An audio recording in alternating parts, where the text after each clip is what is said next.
Reflexão bíblica. Segunda carta de Paulo aos Coríntios. Capítulo 8. As finanças da igreja. Em 2 Coríntios 8, veremos que Paulo dará graças a Deus pela generosidade recebida dos macedônios em suas ofertas. Ele destacará o espírito voluntário e o ardente desejo desses cristãos em participar da obra de Deus. Sendo assim, Paulo os estimulará a participar, novamente, desse privilégio e da abençoada e inestimável presença de Tito, seu amigo. Ensinando que a oferta é algo que exige equilíbrio, Paulo orientará que é aceitável alguém contribuir de acordo com o que pode e deseja. O apóstolo encerrará dando detalhes de como administra a entrega dessas ofertas e todo o seu cuidado em fazer o que é agradável e correto aos olhos de Deus e dos homens. Contexto histórico. Lemos que Paulo está sempre exortando a igreja para que eles se santifiquem, sendo que as inúmeras promessas de Deus só podem ser recebidas mediante a santificação.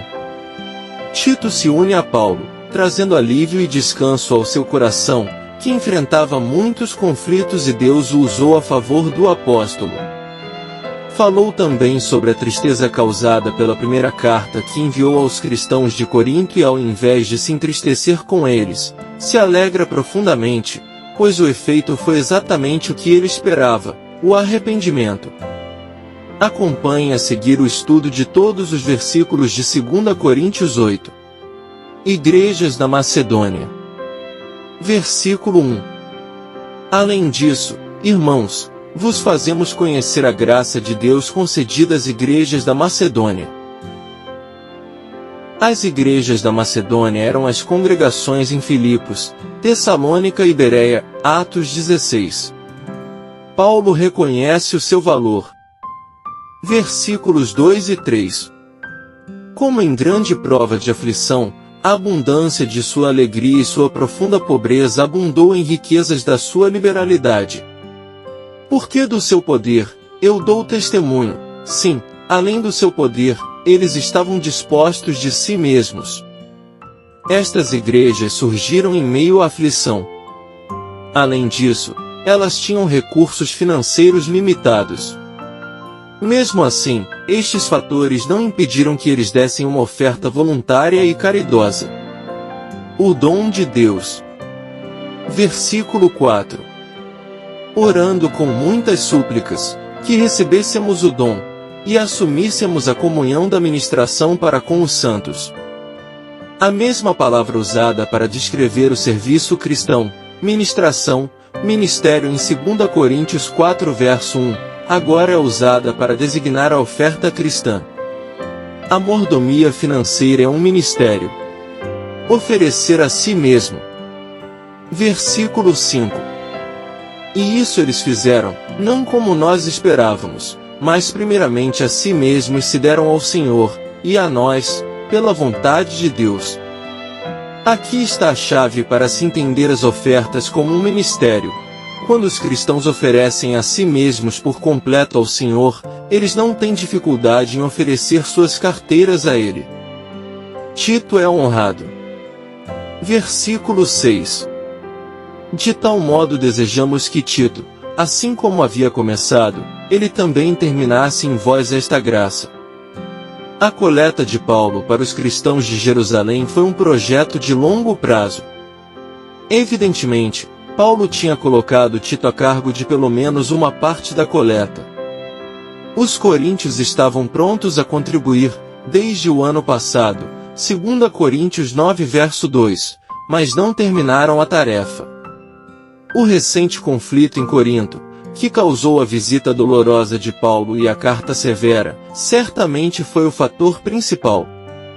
Agora que os coríntios foram restaurados era tempo de terminar a tarefa, mas ela só seria feita da maneira correta se fosse motivada pela graça de Deus. Verso 1.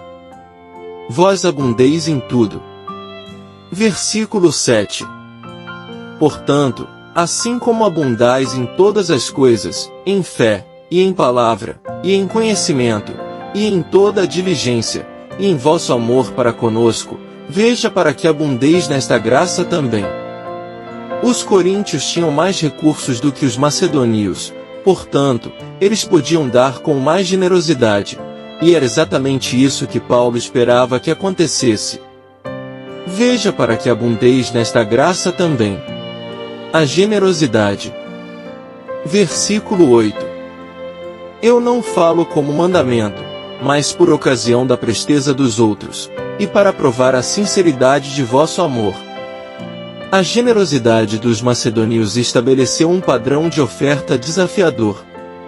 Somente o amor por Deus, por sua graça, capacitaria os coríntios a passar nesse teste. Tornou-se pobre para que fôssemos ricos. Versículo 9. Porque vós conheceis a graça de nosso Senhor Jesus Cristo, o qual, embora fosse rico, por causa de vós tornou-se pobre, para que pela sua pobreza, fosseis ricos. O sacrifício de Jesus é um padrão de ofertar ainda mais elevado. Cristo voluntariamente trocou toda a riqueza de sua divindade, vindo em forma humana, porém, em perfeição, e venceu a tentação, ao pecado. Terminem o que começaram. Versículos 10 e 11. E nisto eu dou o meu conselho, porque isto é conveniente para vós que começastes há 1 ano, não só a fazê-lo, senão também a desejar fazê-lo. Agora, porém, completai o já começado, para que, assim como houve prontidão de vontade, haja também a realização, segundo o que tendes. Sobre completai o já começado, ver nota no verso 6. Qualidade versus quantidade. Versículo 12. Porque, se a primeira uma mente disposta, ela é aceita segundo o que um homem tem, e não segundo o que ele não tem. Deus está mais interessado na qualidade do ofertar do que na quantidade ofertada, tal como no caso da viúva que deu 2 únicas moedas, Lucas 21 versos 1 ao 4. Haja igualdade. Versículos 13 e 14. Mas, não digo isto para que os outros homens sejam aliviados, e vós sobrecarregados. Mas para a igualdade, para que neste tempo presente, a vossa abundância possa suprir a falta deles, para que também a sua abundância supra a vossa falta, e haja igualdade. Pode ser que um dia uma congregação generosa precise da ajuda de outros. Igualdade na colheita. Versículo 15. Como está escrito, o que muito colheu não teve sobras, e o que pouco colheu, não teve falta. A citação de Êxodo 16 verso 18 vem da primeira vez em que os israelitas recolheram o maná diário. Paulo traçou uma analogia. O que muito colheu era um israelita forte, como os coríntios ricos, ao passo que o que pouco colheu era um israelita fraco, doente ou idoso, como os santos empobrecidos de Jerusalém. Assim como houve uma distribuição igualitária do maná entre os israelitas, também deveria haver uma divisão justa dos recursos entre os cristãos. Tito se voluntaria. Versículos 16 e 17. Mas, graças a Deus, que pôs o mesmo cuidado sincero no coração de Tito por vós. Porque, de fato, ele aceitou a exortação, mas sendo muito prestativo, voluntariamente partiu para vós. Tito se dispôs voluntariamente a voltar aos coríntios para supervisionar a coleta. Partiu para vós, é uma referência ao papel de Tito como portador da carta de 2 Coríntios. Será Lucas? Versículo 18.